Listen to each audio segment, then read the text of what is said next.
नमस्कार दोस्तों, आज मैं आपको आषाढ़ मास में नित्य नियम से सुनी जाने वाली 5 कहानी सुनाने जा रही हूँ। पहले सुनते हैं भोलेनाथ की कहानी। प्रेम से बोलिए भोलेनाथ की जय हो। बहुत समय पहले की बात है, हिमालय की तराई में एक छोटा सा गांव था, जहाँ एक गरीब किसान रामू अपने पत्नी और 2 बच्चों के साथ रहता था। रामू बहुत ही भोला भाला और भगवान शिव जी का अनन्य भक्त था। हर सोमवार को वह उपवास रखता, पास के शिव मंदिर में जाकर जल चढ़ाता और ओम नमः शिवाय का जाप करता। एक बार गांव में भारी सूखा पड़ा, खेती बाड़ी चौपट हो गए। रामू के पास न खाने को अनाज बचा और न बच्चों के लिए दवा। पत्नी ने कहा, इतने संकट में भी तुम भोलेनाथ की पूजा कर रहे हो, कहाँ है तुम्हारे शिव? रामू ने शांत स्वर में कहा, यह सब भी उन्हीं की लीला है, शायद मेरी श्रद्धा की परीक्षा हो रही है। उस रात रामू ने उपवास किया और मंदिर में बैठकर रुद्राष्टकम का पाठ करता रहा। रात के अंतिम पहर में एक तेज प्रकाश फैला और एक वृद्ध साधु प्रकट हुए। साधु ने कहा, बेटा मैं बहुत दूर से आया हूँ, मुझे भूख लगी है। रामू ने विनम्रता से उन्हें घर ले जाकर अपना बचा सूखा भोजन उन्हें दे दिया। साधु मुस्कुराए और बोले, तू बड़ा ही श्रद्धावान है, मांग क्या चाहता है? रामू ने हाथ जोड़कर कहा, मुझे कुछ नहीं चाहिए, बस मेरी भक्ति बनी रहे और मेरे परिवार को कोई कष्ट न हो। अगले दिन गाँव में घनघोर बारिश हुई, खेतों में हरियाली लौट आई। रामू के खेत में सबसे पहले फसल लहलहाने लगे। उसकी सादगी और भक्ति से प्रभावित होकर गांव वालों ने भी शिव भक्ति को अपनाया। एक रात रामू को सपने में भोलेनाथ ने दर्शन दिए और कहा, वह वृद्ध साधु मैं ही था, तुझे मेरी निस्वार्थ भक्ति का फल मिला है। तेरे घर में कभी अन्न का अभाव नहीं होगा। जो सच्चे मन से श्रद्धा रखता है और बिना स्वार्थ भगवान की पूजा करता है, उस पर शिव जी अवश्य ही कृपा करते हैं। भोलेनाथ सरल हृदय भक्तों से बहुत जल्दी प्रसन्न हो जाते हैं, इसलिए उन्हें भोले बाबा कहा जाता है। हे भोलेनाथ, जैसे आपने रामू किसान पर अपनी कृपा करी, वैसे ही अपने सभी भक्तों पर अपनी कृपा बनाए रखना। कहानी अधूरी हो तो पूरी करना, पूरी हो तो मान रखना। सबके नित्य नियम और व्रत को पूर्ण करना। प्रेम से बोलिए भोलेनाथ की जय हो। अब सुनते हैं राधा रानी की कृपा की कहानी। प्रेम से बोलिए राधा रानी की जय हो। बरसाना गांव में एक बुढ़िया माई रहती थी। उनका कोई नहीं था, बस इधर उधर से गुजर बसर हो जाती थी, लेकिन वह कभी भी खुद को अकेला नहीं समझती थी। उनके लिए तो उनकी लाडली श्री राधे ही सब कुछ थी। हर समय जीभा पर एक ही नाम रहता था, मेरी राधे, मेरी लाडली। गांव की सभी महिलाएं दूध दही की मटकियां भरकर हाट बाजार में बेचने के लिए ले जाती थीं, लेकिन उससे पहले वह लाडली के महल के सीढ़ियों का दर्शन करने आती थीं। लेकिन मैया के पास तो न दूध था न दही, लेकिन मन में चाह आती कि मैं भी इन सब के साथ श्री जी के महल की सीढ़ियों का दर्शन करूं। एक दिन जब मैया से रुका नहीं गया, तब मैया खाली मटकी लेकर उन सब के साथ चल पड़ी। जब गाँव की औरतों ने पूछा कि मैया इस मटकी में आज क्या लेकर आई हो, तब मैया झूठी कह दिया कि इसमें शहद है। मैया जब सबके साथ श्री जी के महल के सीढ़ियों पर पहुंची तो मैया को ऐसा लगा कि जैसे उनको आज वह सब कुछ मिल गया, जिनकी उन्होंने कल्पना भी नहीं की थी। बस मुख से एक ही नाम रटे जा रही थी, मेरी लाडली श्री राधे। जब यही सिलसिला कुछ दिनों तक चलता रहा तो गांव के कुछ लोग जो हाट में थे, उन्होंने मैया से पूछा कि मैया मटकी में क्या बेच रही हो? मैया ने बताया, शहद है इसमें। जब किसी ने मैया से शहद देने को कहा तो मैया ने झूठ मूठ के एक पत्ते पर मटकी से शहद निकालकर दे दिया।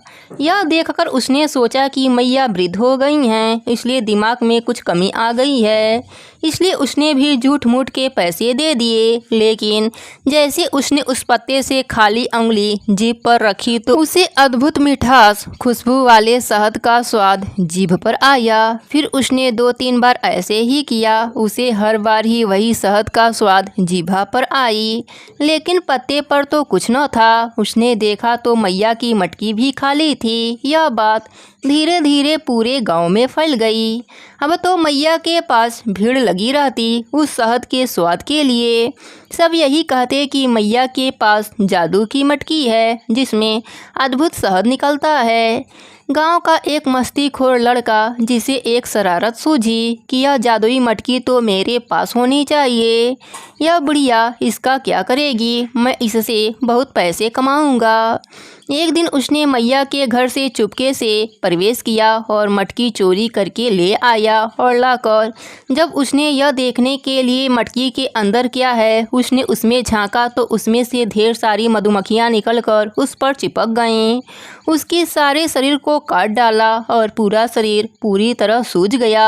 दर्द से वह लड़का तड़पने लगा। जब यह कृत्य उसकी माँ को पता चला तो वह सब समझ गई। उसने कहा कि यह मटकी तेरे लिए नहीं है, यह तो उस मैया के प्रेम के भाव की है जो राधे नाम के मिठास से भरी हुई है। जा और वापस उस मैया को देकर आ। उधर जब मैया की मटकी चोरी हो गई तो मैया का रो रो कर बुरा हाल हो गया कि मैं अपने लाडो के पास कैसे जाऊंगी। ना खाया न कुछ पिया।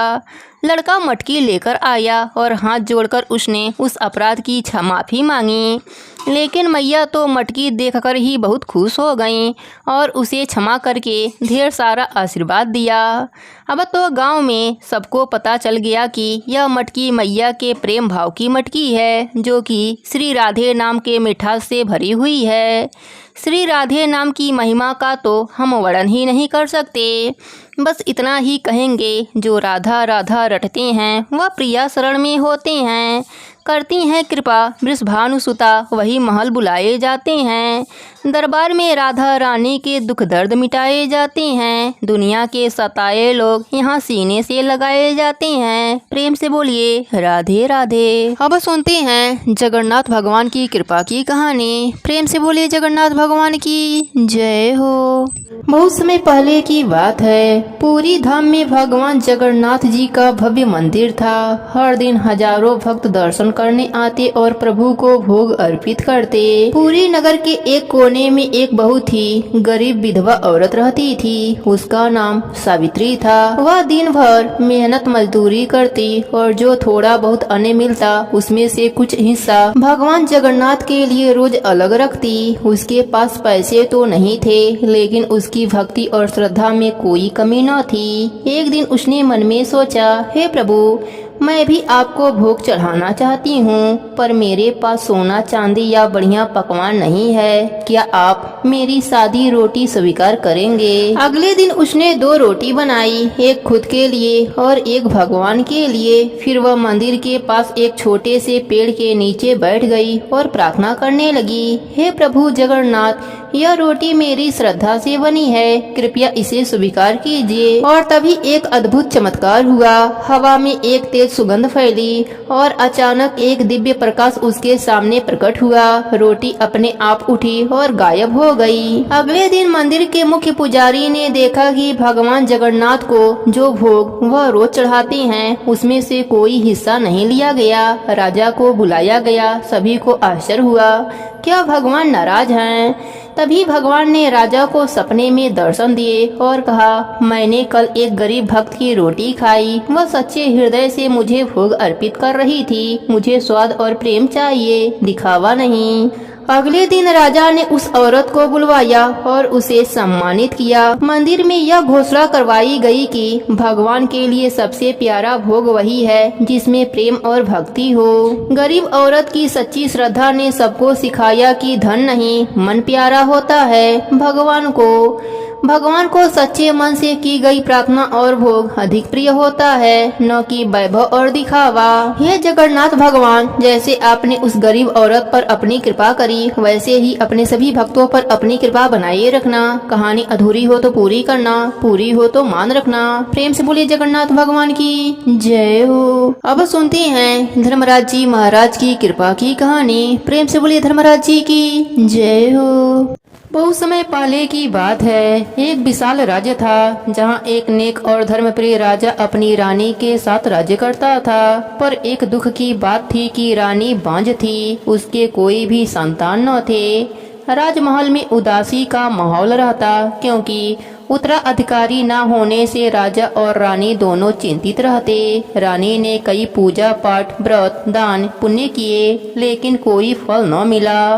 एक दिन रानी ने हार मानकर कहा, हे ईश्वर, क्या मेरी गोद कभी नहीं भरेगी? क्या मेरा कोई पुण्य नहीं है? एक दिन एक साधु महाराज राजमहल में आए। राजा ने उन्हें आदर पूर्वक भोजन कराया और रानी ने भी अपने दुख की बात कही। साधु मुस्कुराए और बोले, बेटी, सबका भाग्य कर्मों से जुड़ा है, लेकिन यदि तुम सच्चे मन से धर्मराज जी का व्रत करोगी और उनका नाम सुमिरन करोगी तो तुम्हारी गोद अवश्य भरेगी। रानी ने विनम्रता से पूछा, धर्मराज कौन हैं? साधु बोले, वे यमराज हैं, न्याय के देवता। वे केवल मृत्यु के देवता नहीं, बल्कि हमारे कर्मों के आधार पर न्याय देने वाले धर्म के प्रतीक हैं। यदि तुम सच्चे मन से 1 महीने तक धर्मराज व्रत और कथा करोगी तो वह स्वयं तुम्हारी प्रार्थना सुनेंगे। रानी ने पूरे 1 मास तक धर्मराज जी का व्रत किया। रोज सुबह स्नान कर मंदिर जाती, पीपल के पेड़ के नीचे दीपक जलाती और धर्मराज जी की कथा सुनती। व्रत के अंतिम दिन रानी ने एक बहुत बड़ा भंडारा करवाया और पीपल के नीचे एक धर्मराज चौक बनवाया। वहाँ उन्होंने गरीबों, विधवाओं और संतों को दान दिया। रात को जब रानी सो रही थी तो उन्होंने सपना देखा। एक दिव्य सिंहासन पर धर्मराज जी विराजमान हैं, हाथ में न्याय का तराजू है, उनके सामने रानी खड़ी हैं। धर्मराज जी बोले, रानी, तूने सच्चे मन से मेरी सेवा करी है। मैं तेरे पूर्व जन्मों का कर्म देख चुका हूँ। तूने पहले जन्म में एक गर्भवती गाय को लाठी मारी थी, इसलिए तुझे यह जन्म बांझ का मिला। लेकिन इस जन्म में तेरे पश्चाताप और भक्ति ने तेरी सजा को छोटा कर दिया है। रानी हाथ जोड़कर रो पड़ी, हे प्रभु, क्या अब मेरी गोद भर सकती है? धर्मराज जी बोले, जाओ, तुम्हें एक तेजस्वी पुत्र की प्राप्ति होगी जो धर्म का पालन करेगा। सुबह रानी उठी तो उनका मन उल्लासित था। कुछ ही महीनों में उन्हें गर्भ धारण हुआ और 9 महीने बाद एक सुंदर पुत्र जन्मा, जिसे पूरे राज्य ने धर्मसेन नाम दिया। वह बालक बड़ा होकर एक न्यायप्रिय और धर्मनिष्ठ राजा बना। हे धर्मराज जी महाराज, जैसी कृपा आपने बाझन रानी पर करी, वैसी ही कृपा आप अपने सभी भक्तों पर करना। कहानी अधूरी हो तो पूरी करना, पूरी हो तो मान रखना। सबके नित्य नियम और व्रत को पूर्ण करना। प्रेम से बोलिए धर्मराज जी की जय हो। अब सुनती हैं तुलसी माता की कृपा की कहानी। प्रेम से बोलिए तुलसी माता की जय हो। बहुत समय पहले की बात है। एक गांव में एक श्रद्धालु किसान अपनी पत्नी और बेटी के साथ रहता था। उसकी पत्नी का स्वभाव शांत और भक्ति भाव से भरा था। बेटी का नाम तुलसी था। वह बेहद सुंदर, संस्कारी और भगवान की परम भक्त थी। कुछ वर्षों के बाद उसकी माँ की मृत्यु हो गई और किसान ने दूसरी शादी कर ली। सौतेली माँ ने आते ही घर का रूप बदल दिया। वह कठोर और ईर्ष्यालु स्वभाव की थी। तुलसी बिटिया रोज सुबह उठकर तुलसी के पौधे की पूजा करती, जल चढ़ाती और भजन गाती। वह पूर्ण श्रद्धा से व्रत रखती, हर एकादशी को उपवास करती। गांव में लोग कहते, यह लड़की तो साक्षात देवी तुलसी की छाया है। लेकिन उसकी सौतेली माँ को यह सब बातें अच्छी नहीं लगती। वह सोचती, लोग सिर्फ तुलसी की ही तारीफ करते हैं, मेरी नहीं। सौतेली माँ ने बेटी को काम में झोंक दिया। सुबह से शाम तक तुलसी खेतों में काम करती, फिर भी बिना शिकायत पूजा करती रहती। एक दिन माँ ने गुस्से में तुलसी पौधा ही उखाड़ फेंका।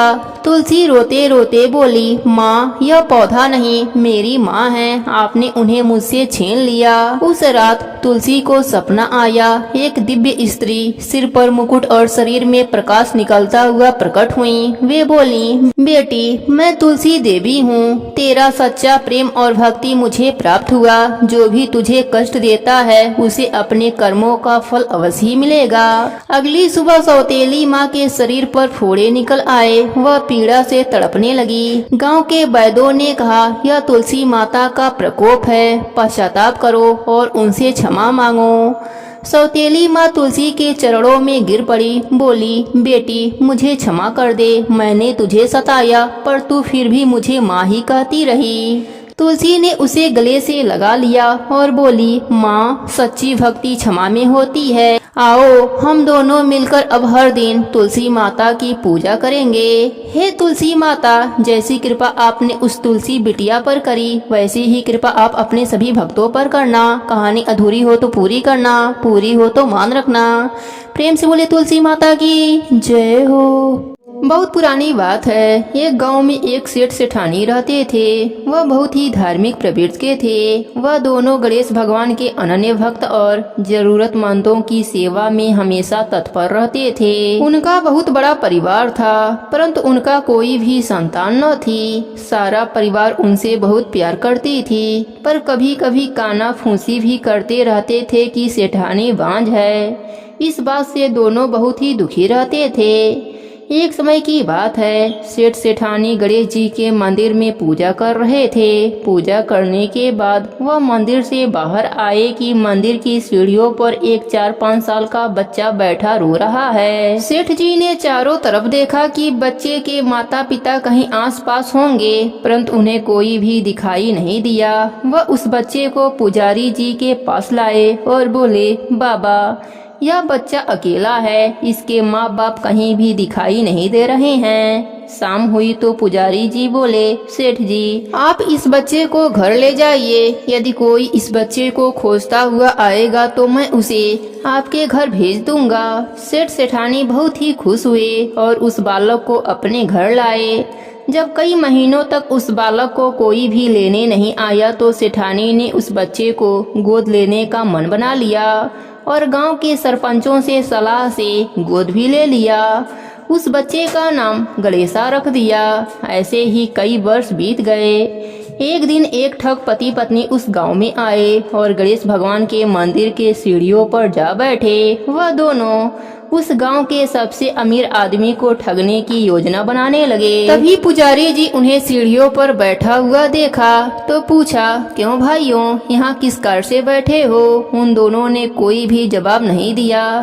तब पुजारी जी ने कहा, क्या आपका बच्चा खो गया है? दोनों ठग पति पत्नी एक स्वर में बोले, हाँ हाँ, मेरा बच्चा खो गया है।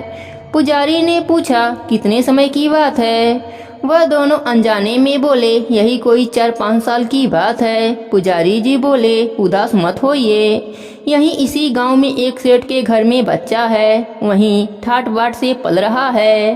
पुजारी जी उन दोनों के सेठ के घर ले गए। तब सेठ सेठानी को पता चला कि गणेशा के असली माता पिता आ गए हैं, तो दोनों बहुत ही दुखी हो गए, फूट फूट कर रोने लगे। किसी तरह अपने को संभालते हुए सेठ जी बोले, ठीक है, अभी तो बहुत रात हो गई है, कल सुबह होते ही गणेशा को ले जाना। ठग पति पत्नी तो यही चाहते थे। सेठ ने उन दोनों को अतिथि गृह में ठहरा दिया। अब दोनों चोरी की योजना बनाने लगे। इधर गणेशा से जुदा होने का गम सेठ सेठानी को सता रहा था, जिसके कारण उन्हें नींद नहीं आ रही थी।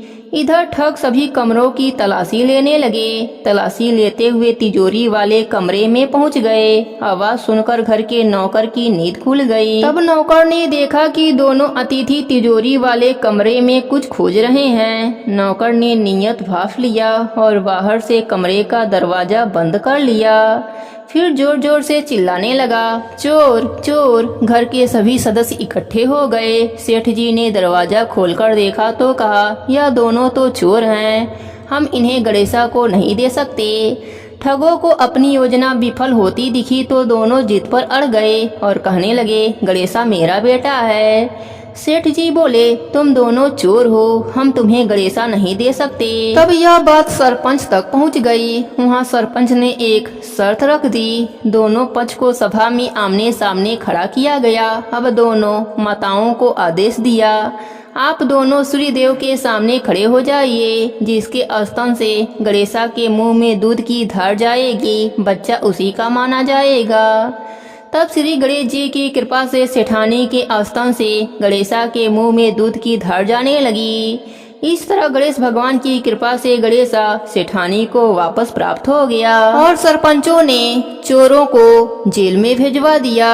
हे गणेश जी महाराज, जैसी कृपा आपने सेठ सेठानी पर करी वैसी ही कृपा आप अपने सभी भक्तों पर करना। कहानी अधूरी हो तो पूरी करना, पूरी हो तो मान रखना। प्रेम से बोलिए गणेश भगवान की जय हो। एक समय की बात है, एक गांव में एक किसान रहता था। उसके पास गौशाला था जिसमें बहुत सी गायें एक साथ रहती थीं। वह प्रतिदिन अपने गायों को चराने के लिए जंगल में ले जाया करता था। एक दिन उसी गांव में बहुत सारे महात्मा आए और उस गांव में स्वच्छ साफ जगह देखकर यज्ञ करने लगे। भगवान शिव जी के पूजन के लिए महात्मा जी ने बहुत सारे बेलपत्र तोड़े और उन बेलपत्र पर जय श्री राम चंदन से लिखने लगे। वह महात्मा बेलपत्र पर राम जी का नाम लिखकर एक किनारे रख रहे थे कि तभी वह किसान अपने सारे गायों को चराने के लिए जंगल में ले जा रहा था। एक गाय उस झुंड में से निकलकर उस महात्मा द्वारा लिखे गए बेलपत्र को खा गई। वह बेलपत्र खाकर आगे बढ़ गई। राम जी का नाम वाला पत्र उसके पेट में चला गया। उस पत्ते के जाने से वह गाय राममय हो गई। वह सांस भी लेती तो जय श्री राम की आवाज आती। जब रात में सभी गायों के बीच बैठी तो जय श्री राम का भजन करने लगी। सभी गायें उसके बड़बड़ाने से चिढ़कर उसे सींग मारने लगे और सींग मारकर कमरे से बाहर निकाल दिया। आधी रात में किसान जगा तो देखा एक गाय कमरे से बाहर है। उसने सोचा शायद यह गलती से बाहर आ गई हो। उसने उसे कमरे में फिर से बांध दिया, पर फिर सारी गायों ने उसे सींग मारकर बाहर निकाल दिया। किसान फिर उस गाय को बाहर देखा तो उसे फिर से अंदर कर आया। गायों ने फिर से उसे बाहर कर दिया। सुबह किसान ने फिर देखा गाय तो फिर झुंड से बाहर हो गई है। उसने सोचा शायद इस गाय को कोई बीमारी लग गई है, इस कारण सभी गायें इसे अपने झुंड में नहीं रख रही हैं। उसने उस गाय को तुरंत जंगल में ले जाकर छोड़ दिया। तभी उस जंगल में एक चोर आया। उसने एक सुंदर स्वस्थ गाय को देखा। चोर ने जल्दी से उस गाय को पकड़ा और एक दूसरे गांव में ले जाकर एक किसान को बेच दिया। वह गाय अभी भी जय श्री राम का भजन कर रही थी। वह किसान भी सुनता, पर वह उस बात को अनदेखा कर देता था। राम जी के नाम लेने से उस गाय का दूध अमृत के समान हो गया। यह बात दूर दूर गांवों तक पहुंच गई। वह किसान अब महंगे दामों पर उस गाय का दूध बेचने लगा। धीरे धीरे वह अमीर होने लगा। उस गाय के दूध को दवा के रूप में भी लोग प्रयोग करने लगे। उस गाय का दूध पीने से हर रोगी धीरे धीरे स्वस्थ होने लगता था। उसी राज्य में एक राजा था जिसकी रानी कई महीनों से बीमार थी। सारे वैद्य हकीम जवाब दे चुके थे। जब राजा को उस गाय के बारे में पता चला तो राजा स्वयं उस गाय के पास आया और किसान को उचित दाम देकर उस गाय को अपने राजमहल में लाया। अब रानी को उस गाय का दूध पिलाया जाने लगा। धीरे धीरे वह रानी स्वस्थ होने लगी। वह गाय अब राजमहल में बड़े ऐशो आराम से रहती थी और जय श्री राम का जप किया करती थी। उसके जप के ध्वनि से पूरा राजमहल आनंदित हो जाता था। राम नाम की महिमा ही इतनी निराली है कि एक गाय को राज सुख दे दिया। प्रेम से बोलिए जय श्री राम।